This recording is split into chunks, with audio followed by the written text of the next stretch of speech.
apabila saudara bersuka. Kalau sukacita itu mukanya harus smile ya, harus senyum. Amin. Jangan kayak Bangkok, sudah tahu Bangkok mubrak, jangan. Selayaknya kita harus bersukacita karena kita ada di rumah Bapa, ada di rumah Tuhan. Dan orang yang ada di rumah Tuhan, dia akan menerima rancangan Tuhan. Apa rancangan Tuhan itu? Dalam Yeremia pasal 29 ayat yang ke-11 kita akan baca firman ini, dan ini merupakan nats kita pada siang yang diberkati ini. Yeremia pasal 29 ayatnya yang ke-11. Mari kita sama-sama berdiri dan kita akan bacakan bersama dengan suara nyaring. Yeremia pasal 29 ayat yang 11, 34. Sebab aku ini mengetahui rancangan-rancangan apa yang ada padaku mengenai kamu. Demikianlah firman Tuhan, yaitu rancangan damai sejahtera dan bukan rancangan kecelakaan, untuk memberikan kepadamu hari depan yang penuh harapan. Amin. Beri kemuliaan untuk Tuhan. Katakan kiri kananmu, rancangan Tuhan ada padamu. Amin. Katakan itu dengan iman. Apa rancangan Tuhan tadi dikatakan? Rancangan damai sejahtera dan bukan rancangan kecelakaan, untuk mendatangkan hari depan yang penuh harapan. Silakan dulu. Untuk menyambut rancangan Tuhan ini, ada beberapa hal yang harus kita ketahui. Oke. Dasim salabim kita bisa menerima rancangan Tuhan, karena rancangan Tuhan ini mahal harganya. Tidak semudah itu untuk saudara bisa dapatkan. Tapi atas kemurahan Tuhan Yesus pada saudara dan saya, maka rancangan itu diberikan cuma-cuma kepada saudara yang mau menerimanya. Garis bawahi, yang mau menerimanya. Saat mana saudara dan saya mau menerima rancangan Tuhan, maka kau akan bertabrakan dengan rancangan setan. Ingat baik-baik. Kenapa? Karena saudara masih ada di dunia ini. Rancangan setan ini jelas bertolak belakang dengan rancangan Tuhan. Kalau rancangan Tuhan dikatakan rancangan damai sejahtera dan bukan rancangan kecelakaan, untuk mendatangkan hari depan yang penuh harapan, rancangan setan sebaliknya. Ya. Rancangan setan itu penuh dengan kebinasaan, penuh dengan apa? Ketidak ada harapan. Makanya di sini langkah kita untuk kita menerima rancangan Tuhan, kita harus ada dalam koridor Tuhan. Amin. Harus ada dalam koridor Tuhan. Jangan saya mau dunia iya, Tuhan juga iya. Nggak bisa. Kalau kau anak Tuhan, berarti kau akan menerima rancangan Tuhan. Kalau kau anak dunia, berarti kau menerima rancangan dunia ini. Dan rancangan dunia ini jelas tidak pernah akan membawa harapan. Ada begitu banyak orang mengejar rancangan dunia ini. Ya, mereka timba ilmu sebanyak-banyaknya, tidak salah. Ya, mereka kumpulkan harta sebanyak-banyaknya, tidak salah. Tapi ingat, Tuhan katakan, carilah dahulu kerajaan Allah beserta dengan kebenarannya, maka semuanya itu akan ditambahkan kepada. Ada amin? Ada amin? Nah, ini mengaminkan firman ini harus refleks saudara ya. Jangan dipancing-pancing dulu, ada amin. Waduh, terlambat saudara. Ya, terlambat. Karena orang-orang yang lain senang mengaminkan ini. Makanya jangan salah, ada banyak orang-orang yang di luar Tuhan malah diberkati. Kenapa? Yang kadang-kadang dia nggak perlu aminkan, dia sudah aminkan. Kita udah tahu-tahu firman Allah, aminkan pun susah. Dipancing dulu sama pendeta, ada amin saudara, baru amin. Jangan, ini terlambat. Amin. Jangan, harus cepat ada refleks amin firman Tuhan. Kenapa? Dia adalah apa? Pelita bagi kaki kita dan terang bagi jalan kita. Ya. Kalau saudara datang ke gereja ini bukan orang percaya, salah tempat. Ya? Salah tempat. Saudara datang ke rumah Tuhan ini karena saudara adalah orang percaya. Dan orang percaya itu harus menerima rancangan Tuhan.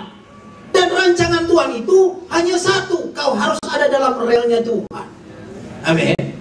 Harus ada relnya Tuhan. Setiap langkah bercerminlah kepada firman Allah. Aku mau berbisnis nih. Firman Allah bilang nggak boleh nipu. Firman Allah bilang nggak boleh curi. Firman Allah bilang nggak boleh apa? Sogok menyogok. Firman Allah dibilang nggak boleh apa? Ada banyak aturan main dari Tuhan yang dilakukan, yang diterangkan kepada kita. Kenapa ada banyak bisnismen sekarang banyak yang apa bangkrut? Karena apa? Dia orang percaya, tapi tidak aturan main Tuhan. Halo, ini realitas, saudara. Di sini ada beberapa hal yang perlu kita ketahui mengenai rancangan Tuhan. Dalam Ulangan pasal 28, sudah bisa lihat. Syarat pertama dari orang yang mau menerima rancangan Tuhan itu, di dalam Ulangan pasal yang ke-28, ayat yang pertama, saudara bisa lihat. Dikatakan, jika engkau baik-baik mendengarkan suara Tuhan Allahmu dan melakukan apa? Dengan setia segala perintahnya yang kusampaikan kepadamu pada hari ini, maka Tuhan Allahmu akan apa? Mengangkat engkau di atas segala bangsa di bumi. Amin. Bayangkan saudara, syarat pertama kalau kau mau menerima rancangan Tuhan, harus pasang telinga baik-baik akan firman Allah. Amin. Harus pasang baik-baik telinga. Jangan dengar, Peng Shui bilang, jangan, gak usah pakai yang kayak gitu-gitu. Sio bilang, saya ini sio monyet. Aja. Kita bukan sio monyet, saudara. Kita ini petanya Allah. Amin. Halo? Kita ini peta Allah. Ada sio-sioan kalau kita di dalam Tuhan. Amin. Amin. Kita harus percaya bahwa petanya Allah itu cakap melakukan segala perkara. Tak ada spesifikasi harus begini, harus begini. Segala perkara kau cakap. Asal kau ada dalam koridornya Tuhan. Kau ada selalu apa? Mendengarkan dengan baik apa? Akan apa? Firman Tuhan. Jangan pernah lari dari firman. Kau mau berbisnis, di sini ada. Bagaimana cara berbisnis yang baik? Kau mau berkeluarga yang baik, ada di sini. Bagaimana caranya untuk berkeluarga yang baik? Kau mau apa? Berjalan di dalam Tuhan, ada tuntunannya. Bukan asal meraih-raih, meraba-raba seperti orang buta. Nggak bisa. Jika engkau baik-baik mendengarkan suara Tuhan Allahmu dan melakukan apa? Dengan setia segala perintahnya yang kusampaikan, kata Tuhan, kepadamu pada hari ini. Janjinya tidak tanggung-tanggung. Maka apa? Tuhan akan mengangkat kita di atas segala bangsa di bumi. Ini berbicara masalah derajat manusia. Orang kalau sudah diangkat derajatnya oleh Tuhan, tidak ada satu kekuatan apapun yang bisa merendahkan saudara. Haleluya. Ya, pada waktu Tuhan mengangkat saudara, kekuatan dunia ini tidak mampu untuk bisa menurunkan saudara. Ya. Jadi kau tidak perlu takut, saya nanti, saya disantet sama tetangga sebelah. Nggak kepake itu. Halo. Kenapa? Karena roh Allah yang ada pada kita lebih besar daripada roh-roh yang ada di muka bumi. Saya takutin terus sama orang yang tidak senang pada saya. Nggak kepake, nggak mempan. Kenapa? Karena pada waktu kau, saudara dan saya ada dalam koridor Tuhan, maka malaikat Tuhan yang akan berkemah di sekeliling orang yang takut akan Tuhan. Tidak ada yang menjadi lawan kita. Cuma permasalahan ini kadang-kadang orang percaya masih setengah-setengah. Dunia percaya, Tuhan juga percaya. Ya tidak bisa. Gelap dan terang ini tidak akan ketemu dimanapun. Firman Tuhan sudah katakan gelap dan terang tidak akan bersatu. Jadi jangan sok pahlawan saudara bikin. Saya mau gabungkan antara gelap dan terang. Oh ya, aneh ini. Halo? Aneh ini. Makanya berdirilah atas kebenaran firman Tuhan. Yang kedua, siapa-siapa yang akan menerima rancangan Tuhan? Yang kedua, di ayat yang kedua juga dikatakan, ya, di ayat yang kedua, segala berkat ini akan datang kepadamu dan menjadi bagianmu jika engkau mendengarkan suara Tuhan Allah.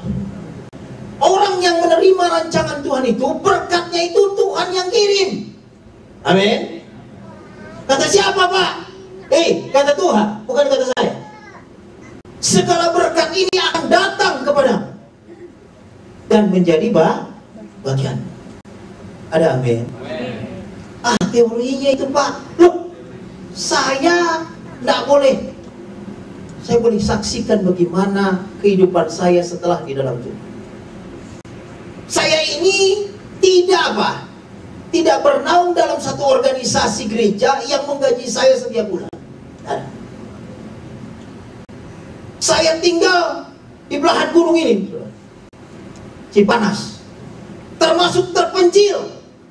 Ibarat kata orang nggak akan tahu siapa saya di sana. Tapi pada saat mana saya tinggikan nama Tuhan, tinggikan nama Yesus yang adalah Raja di atas segala raja, Halik langit dan bumi dan segala isinya, yang langit adalah tahtanya, bumi tumpuan kakinya. Pada waktu saya naikkan tinggi namanya, Tuhan perintahkan berkat untuk datang kepada saya. Realita, itulah kuasa Tuhan. Itulah janji Tuhan yang digenapi dalam hidup kita. Makanya di dalam rumah tangga orang percaya jangan pernah tidak ada ukupan yang menyala. Tahu ukupan, saudara? Ukupan tahu nggak? Kalau saudara mungkin mengenal yang namanya, kalau di beberapa tempat, ya, kalau gereja Katolik itu biasa ada tuh yang namanya tempat ukupan kecil tuh, tempat api kecil. Lalu di situ suka ditaruh minyak, mur, ya, dan itu akan terjadi asap, ya. Nah, itu namanya ukupan. Nah, kita sebagai orang percaya hampir tidak pakai lagi seperti itu. Ukupan yang dikatakan dalam firman Tuhan itu adalah pada waktu kau pujian dan penyembahan, pada waktu kau berdoa, pada waktu kau membacakan firman Tuhan, itu adalah ukupan yang menyala. Makanya pada waktu kau ada di dalam rumah tangga, ya, sebelum kau melakukan aktivitas kehidupanmu, carilah istrimu, carilah suamimu, carilah anakmu. Sebelum kau melakukan aktivitasmu, carilah Tuhan terlebih dahulu. Amin. Carilah wajah Tuhan dan usahakan minta agar mana Dia campur tangan dalam segala aspek kehidupan kita. Maka kau akan lihat hari itu merupakan hari yang sangat indah dari segala hari-hari yang sebelumnya. Kenapa? Karena hari itu kau undang Tuhan dalam hidup. Amin. Bawa Dia, undang Dia. Ada satu syair lagu yang syairnya berbunyi seperti ini.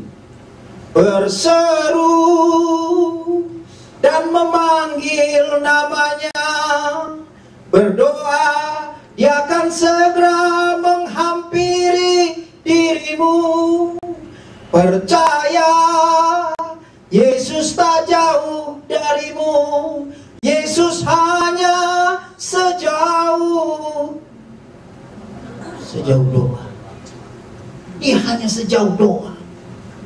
Jarak antara langit dan bumi itu cukup jauh. Diukur dari pengetahuan saudara, dengan beribu-ribu tahun cahaya belum tentu sampai. Tapi tahta Bapa di surga ini saudara, bagi orang percaya hanya sejauh doa. Amin. Begitu sederhana. Sejak saudara mengambil keputusan bahwa Yesus kaulah Tuhan dan Juru Selamatku, maka kau adalah anak dan Dia adalah Bapa. Oh, haleluya. Kalau sudah masuk dalam tahap antara Bapa dan anak, betapa indahnya hidup. Maka Makanya di sini saudara, jangan pernah jauh dari dia. Suami mungkin tidak mengenal engkau secara pribadi. Istri belum tentu mengenal engkau secara pribadi. Orang tua belum tentu mengenal engkau secara pribadi. Tapi Allah mengenal engkau secara pribadi. Amin. Makanya kenalah dia secara pribadi. Jangan kenal kata orang. Jangan kenal kata mama papa. Jangan kenal kata pacar. Tapi kenalah kata Tuhan. Amin. Kenalah Tuhan itu secara pribadi. Siapa-siapa orang yang kenal Tuhan itu secara pribadi, pada waktu dalam segala masalah, dalam segala problema, kau selalu bawa di dalam doa. Amin. Kau bawa persekutuan dengan Tuhan. Aku melakukan bisnis ini Tuhan. Aku minta agar mana petunjukmu. Karena engkau maha tahu. Dia tahu kau mau bangkrut atau enggak, dia tahu. Tapi pada saat mana kau bertanya kepada dia, maka dia tidak akan dia akan tidak biarkan apa? Saudara untuk bangkrut. Kenapa? Dia nggak mau dong anaknya bangkrut. Iya apa enggak? Dia nggak akan mau saudara celaka. Karena rancangan Tuhan katakan dalam firman-Nya apa kata? Apa katanya? Rancangan Tuhan adalah rancangan damai sejahtera dan bukan rancangan kecelakaan, untuk mendatangkan hari depan yang penuh harapan. Percaya dengan kesungguhan hati.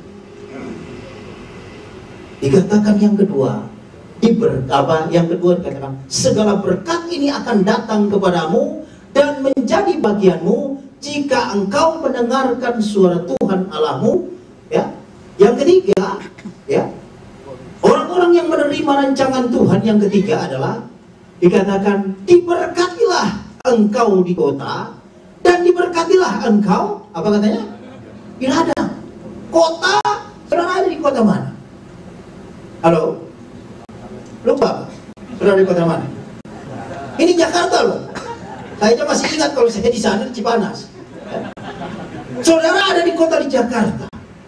Ladangmu adalah usaha dan pekerjaan.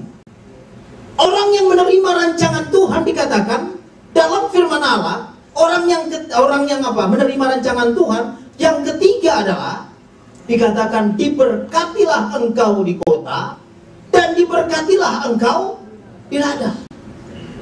Makanya di sini tetaplah di dalam koridornya Tuhan, agar mana diberkati engkau di kota Jakarta dan diberkatilah engkau di ladangmu, di usahamu, di pekerjaanmu, di daganganmu, di keluargamu. Pada waktu kau ada dalam koridor Tuhan.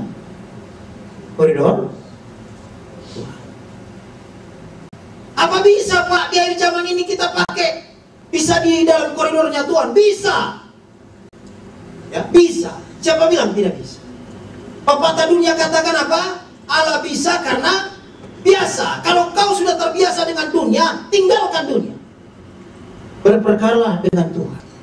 Maka kau akan terbiasa segala-galanya mengandalkan Tuhan. Saudara tahu apa risiko dari orang yang suka andalkan Tuhan?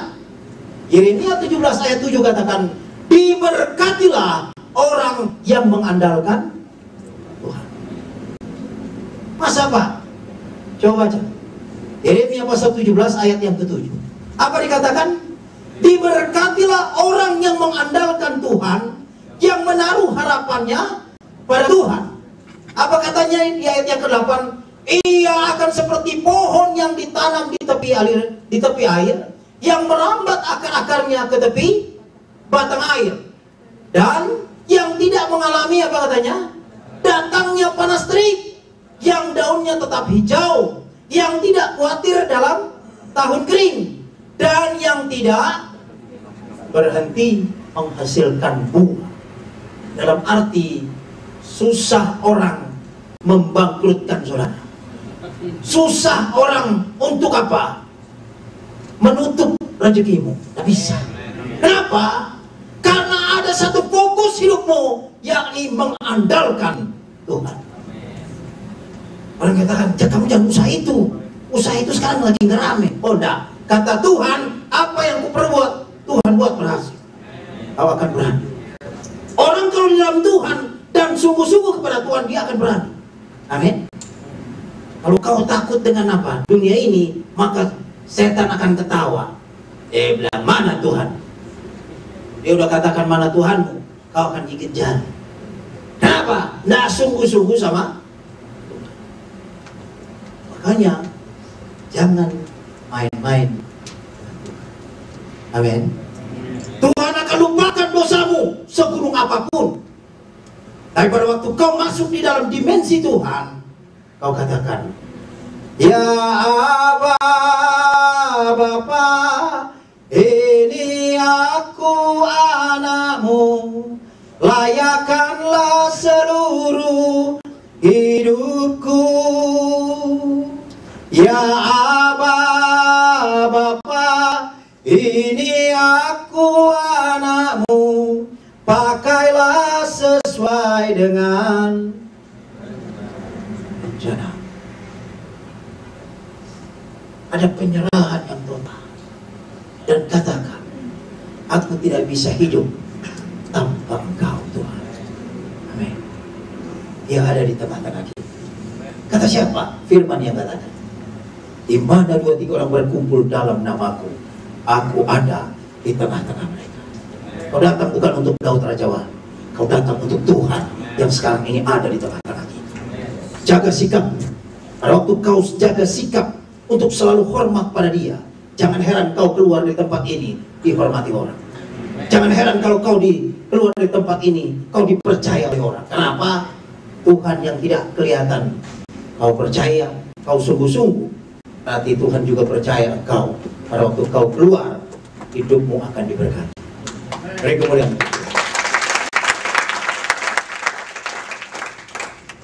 Yang keempat, kembali pada Ulangan pasal 28. Siapa-siapa yang menerima rancangan Tuhan ini? Dikatakan di dalam Yeremia, Ulangan pasal 28 ayat yang keempat, diberkatilah buah kandunganmu, hasil bumimu, dan hasil ternakmu, yakni anak lembu sapimu, dan kandungan kambing dombamu. Saudara yang sudah berkeluarga punya anak, dan kadang-kadang anak ini suka mempermalukan kita, tapi suka juga menaikkan derajat kita. Amen. Kita mengenal baru-baru ini ada satu anak Tuhan yang anaknya boleh dikenal secara nasional, ya, sebagai apa? Indonesian Idol. Itu membanggakan orang tua. Tapi ada juga yang agak sedikit jelek, saudara. Kita dengar ada orang percaya anaknya ada di penjara gara-gara apa? Ada orang apa? Anak Tuhan juga, anaknya apa? Dia ngeresek di tempat mana-mana. Sapu dada. Parah ini. Untuk mengantisipasi agar mana anak-anakmu, keturunanmu akan menjadi keturunan ilahi, terimalah rancangan Tuhan. Amin. Agar mana dikatakan diberkatilah buah kandunganmu, hasil bumimu, dalam arti apa? Rezekimu itu rezeki yang bagus, ya, rezeki yang menghasilkan rezeki lagi yang bagus. Amin. Ada kan yang dapat rezeki, habis rezeki main perempuan, main judi, apa segala macam dibuat, sampai apa? Berkat itu hanya untuk beli dosa. Darah Yesus berkuasa. Ini kan keterlaluan. Dikasih Tuhan berkat, berkatnya dipakai untuk beli dosa. Paling murah, mahal. Rugi apa enggak? Rugi. Makanya di sini antisipasilah agar mana kau selalu ada dalam rancangan Tuhan. Yaitu rancangan damai sejahtera dan bukan rancangan kecelakaan, untuk mendatangkan hari depan yang penuh harapan. Cara pernah lepas dari doa. Ya. Sebelum kau melakukan aktivitas bersama ya dengan karyawanmu, dengan apamu itu, karyawanmu Islam ke mau apa ke masa bodoh. Ayo, kalian dapat rezeki dari Tuhan saya. Ayo kita berdoa sama-sama. Kau jadi berkat. Jadi berkat. Kau punya apa usaha, dijauhkan dari apa? Dijauhkan dari niat jahat orang, pikiran jahat orang, rencana jahat orang. Bawa mereka dalam doa. Pembantumu yang ada di dalam rumah, apalagi dalam rumah, hati-hati saudara. Ya. Pembantu kadang-kadang bukan membantu lagi, grogotin. Ya. Hati-hati. Makanya ajak sebelum apa? Sebelum kita melakukan segala aktivitas, ayo kita berdoa dulu. Biar Tuhan lihat kalian punya kelakuan. Enak kan? Ya. Saya nggak bisa lihat, tapi Tuhan saya masih lihat kamu. Kan lalu juga dia, Tuhan dia melihat juga. Ya benar, sederhana kan? Berarti kau apa? Mengajak orang itu untuk percaya yang tidak kelihatan, tapi ada. Siapa dia? Yesus Kristus. Beri kemuliaan Tuhan. Kau harus didik keluargamu, kau harus didik pegawaimu, kau harus didik pembantumu agar mana kenal Yesus yang ada dalam rumahmu. Amin. Kan ada pepatah katakan, tak kenal maka tak sayang. Kenalkan mereka supaya mereka nggak macam-macam. Amin. Suami kita kalau waktu ke suami istri, ayo dong kita doa biar Tuhan campur tangan dalam keluarga kita supaya kamu nggak jelalatan kiri kanan matamu. Bisa seperti itu kan? Emang doa supaya kamu kalau ada berkat jangan langsung apa? Los habis. Ada kan kayak gitu. Dapat duit itu hari ini sudah habis. Malah yang lagi lebih parah lagi zaman sekarang apa? Ya, gaji belum datang, udah habis keluar. Kenapa? Udah masuk kartu kredit saudara. Waduh, parah ini. Ngeri kalau seperti ini.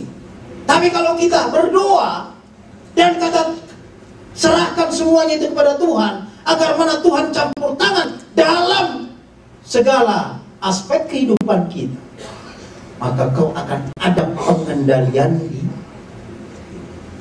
Amin.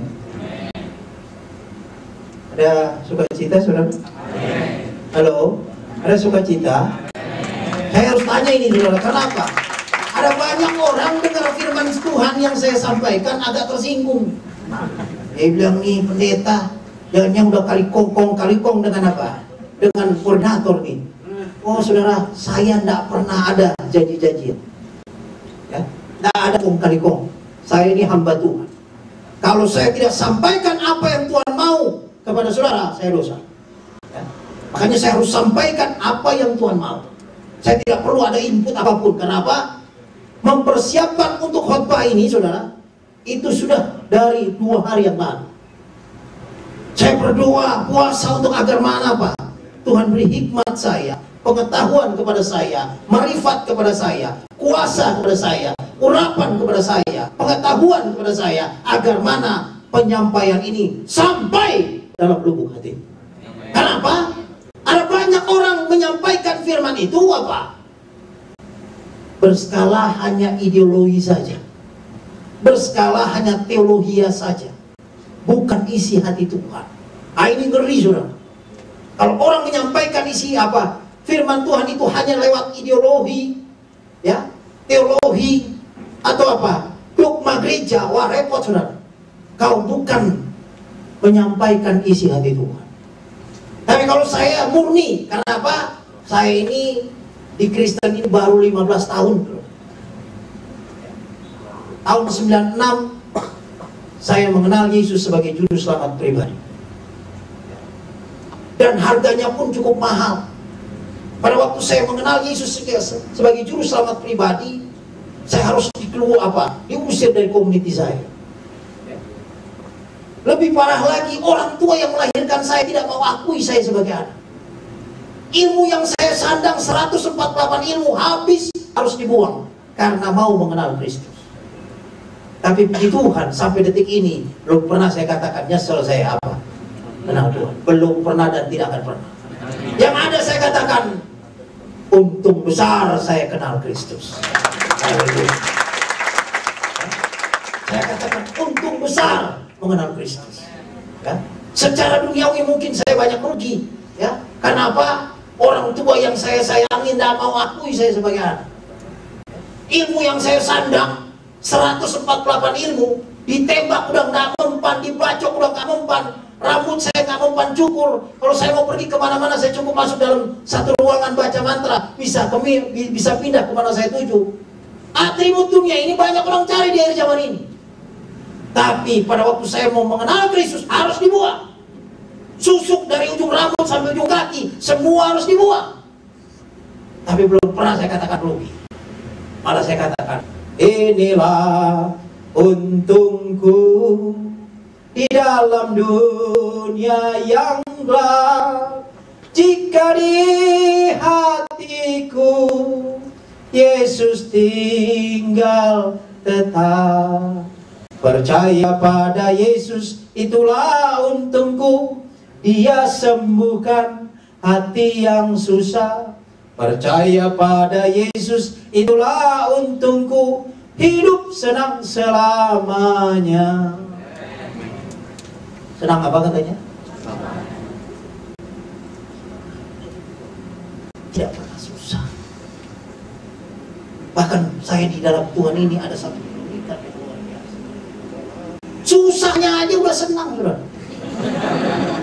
Apalagi senang. Beda orang yang tidak mengenal Tuhan, senangnya aja udah susah, apalagi susahnya lebih parah. Lagi, kenalah Dia secara dengan kau kenal, kata orang. Caranya gimana, Pak? Bergaulah karib dengan. Caranya gimana bergaul karib dengan Dia? Berdoa. Berdoa itu kan bercakap-cakap dengan Tuhan, kan? Ada kan orang, Tuhan katakan pada saya, itu hamba Tuhan bisa ngomong sama Tuhan loh. Nggak heran. Amin. Nggak heran itu. Biasa. Nah, orang berdoa emang apa? Ngomong sama Tuhan, kan? Iya nggak? Ada banyak orang berdoa enak, maunya ngomong dulu, nggak pernah dengar apa kata Tuhan. Akhirnya bingung. Waduh, kok saya ngomong sendiri katanya. Tuhan kok nggak pernah ngomong saya? Ya kita nggak pernah diam. Tuhan bilang, kapan saya ngomong? Kamu udah ngomong 9, saya 1 aja belum. Haleluya. Beri kemuliaan untuk Tuhan. Yang kelima, orang-orang yang menerima rancangan Tuhan dikatakan, diberkatilah bakulmu dan tempat adonan. Ini bicara masalah makanan jasmani. Ada begitu banyak orang di akhir zaman ini makan banyak tapi bukan sehat, tambah sakit. Ya, sampai-sampai udah sakit. Oh, di sana ada itu apa, manisan enak banget. Diabetes. Di sana ada bakso enak loh. Ayo kita makan yuk. Asam. Oh. Aduh. Pokoknya makanan yang enak-enak saya sekarang udah gak main lagi. Ya, kasihan deh lo. Parah kalau kayak gini, saudara. Halo? Kenapa? Tidak menerima rancangan. Kalau ada yang di sini mengalami seperti itu, buang penyakitmu. Katakan apa sama Tuhan? Ampuni aku Tuhan, berikan aku roh pertobatan yang sungguh, sehingga aku masuk dalam koridor kehidupan di dalam Tuhan. Sehingga aku jauh dari namanya sakit penyakit. Sehingga makan minumku, ya, tempat adonanku diberkati. Amin. Ada pedas ya. Seperti itu, saudara. Yang namanya makanan apa? Makanan orang dewasa rohani harus seperti itu. Kalau kau makannya hanya susu melulu, wah lemes. Kalau susu melulu, lemas. Harus makanan yang keras. Amin. Beri kemuliaan untuk Tuhan. Haleluya. Masih ada sukacita? Memang harus ada sukacita kalau makanan keras. Kalau enggak, waduh, bisa-bisa kalian bisa protes sama gembala. Jangan panggil itu dahulu Raja Wali itu. Parah itu. Ya. Di situ. Diberkatilah bakulmu dan tempat adonan. Makanya sebelum makan berdoa dulu. Jangan sampai dia berdoa. Agar mana makanan itu jadi kekuatan untuk melayani Tuhan. Halo, belakang. Pak, yang udah rencana duduk belakang. Jangan. Ini makanan yang bagus untukmu. Kenapa? Anak Tuhan kalau tidak makan benar, dia gampang kena masuk angin. Yang namanya diabetes mellitus itu kalau masih skala jasmani itu biasa. Tapi kalau sudah masuk dalam skala rohani, diabetes mellitus rohani, wah parah itu. Halo, itu susah sembuhnya.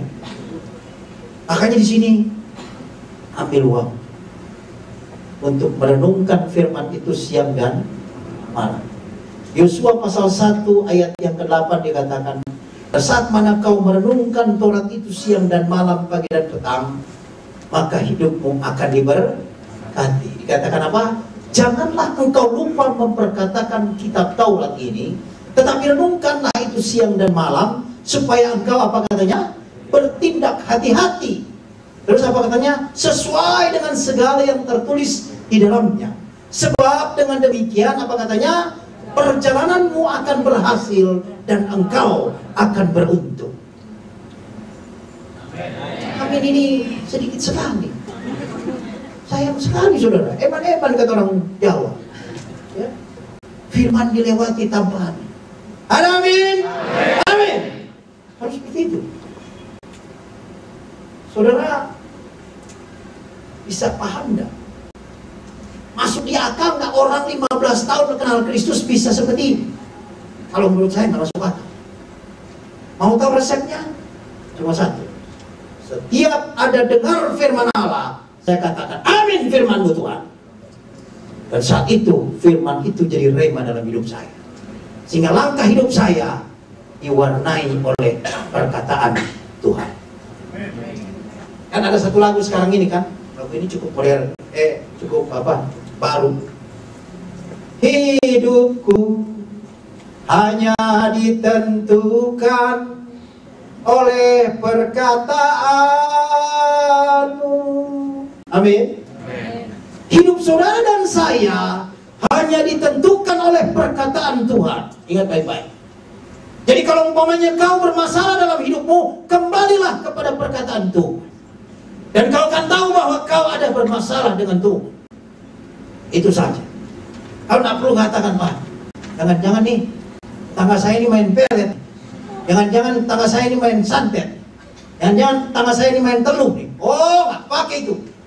Kalau kau anak Tuhan, berarti ada masalah dalam dirimu. Berarti kau ada bermasalah dengan Tuhan. Makanya cukup kita apa? Kembali kepada Yesus. Ya jamaah, ku dia jamaah, dan beri damai di hatiku. Datanglah kepada Tuhan, agar mana Tuhan jamah hidup. Ada begitu banyak penjahat kelas kakap. Daripada waktu dijamah oleh Tuhan, dia bisa menjadi apa? Lembut, seperti sabun. Bisa seperti itu. Bingung. Tapi itu tidak perlu heran. Kenapa? Karena yang jamah itu yang menciptakan manusia. Jamah dia Yesus Kristus. Makanya jangan pernah kau apa? Cari kambing hitam. Karena kambing hitam itu syaratnya dukun. Tapi kalau kau kembali kepada Kristus, berarti kau kenal dia kembali secara pribadi. Sekarang ambil satu contoh. Ini ada satu motor yang namanya produknya Honda. Ya. dia mengalami satu masalah, rusak. Dibawa ke Yamaha, bisa benar nggak? Bisa, tapi tidak sempurna. Tapi kalau kau motor Honda bermasalah dalam mesinnya, dibawa kepada apa? Dealer Honda, bisa beres? Pasti beres. Kenapa? Karena ahlinya. Amin. Saudara dan saya, setelah kau mengenal Kristus sebagai juru selamat pribadi, saudara dan saya adalah produk Tuhan, produk Yesus. Kalau kau bermasalah, tak perlu cari ke yang lain. Kau orang pintar, wah, dipintarin malah. Kau mau pergi kemana? Dukun, wah, ditipu habis-habisan. Ambil satu contoh. Satu kali waktu saya, ya dulu masih belum kenal Kristus, ya, ada satu kawan kehilangan mobil. Kehilangan mobil, langsung dia bilang, kamu punya kenal, bapak punya kenal enggak orang yang ahli bisa menemukan barang hilang? Saya bilang, oh ya saya kenal, ada di sana, Bogor lah kami. Sampai di Bogor, di rumah dukun itu. Dukun itu lagi sementara gini-gini.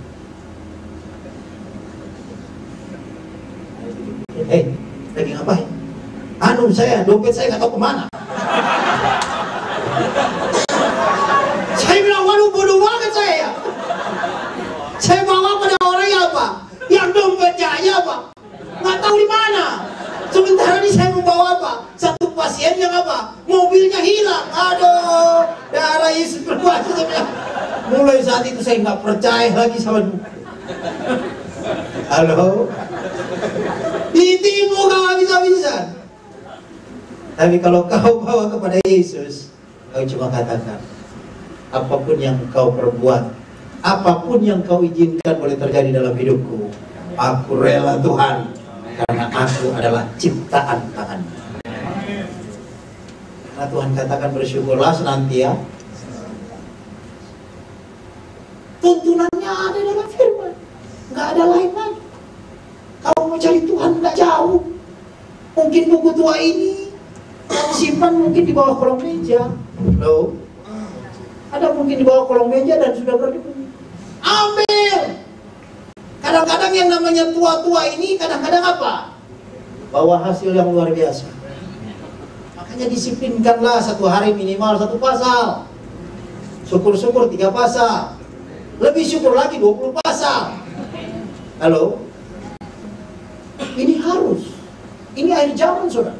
Kau kekurangan firman, maka kau akan terombang-ambing dengan filosofi. Kau apa? Kau kurang membaca firman, kurang berdoa, kau akan diombang-ambingkan dengan pengetahuan yang semakin hari semakin apa? Banyak.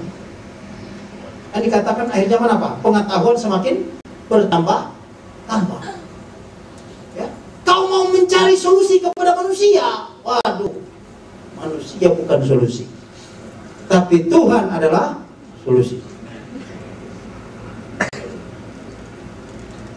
Kalau ku cari damai, hanya ku dapat dalam Yesus. Kalau ku cari ketenangan, hanya ku temui di dalam Yesus. Semuanya hanya ada di dalam Yesus. Kenapa? Karena saudara dan saya adalah anak Dia. Amin. Cukup lama. Memang seperti itu. Kalau kita bicara mengenai kebaikan Tuhan, rasanya kurang. Ya, kita sambung nanti kapan-kapan. Itu. Kesimpulannya, untuk menerima rancangan Tuhan, kita perlu meminta kepada Dia. Matius pasal 7 ayat 7 dikatakan, mintalah maka akan diberi. Minta. Berserulah kepada Dia, maka Dia akan menjawab engkau. Itu kesimpulannya. Panjang lebar kita berusaha mencari bagaimana jawaban Tuhan untuk hidup kita. Poinnya cuma satu. Matius pasal 7 ayat yang 7. Mintalah Kalau kau belum punya roh pengenalan akan Tuhan, minta. Kalau kau belum menerima rancangan Tuhan, minta. Amin. Tak salah, hidup ini bisa ada. Kau bisa lahir ke dunia ini, tak salah. Saya juga bingung awalnya. Kenapa saya dari kiai dulu baru jadi pendeta? Bingung saya. Tapi inilah Tuhan kita. Dan ternyata Tuhan punya rencana dalam hidup saya untuk menyelamatkan kaum Kedar dan Nebaioth ini. Saya terbeban sekali, makanya saya tinggal di daerah apa? Di daerah yang memang hampir-hampir Kristen, itu susah sekali hidup di sana. Tapi saya pikir saya diam saja di situ, saya impartasikan roh pengenalan akan Tuhan. Lewat apa? Lewat Tuhan. Karena doa orang benar bila dengan yakin sangat besar kuasanya. Haleluya. Mari kita sama-sama berdiri dan kita akan menyanyikan satu lagu.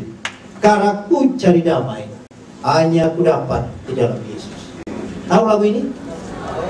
Tahu. Itu.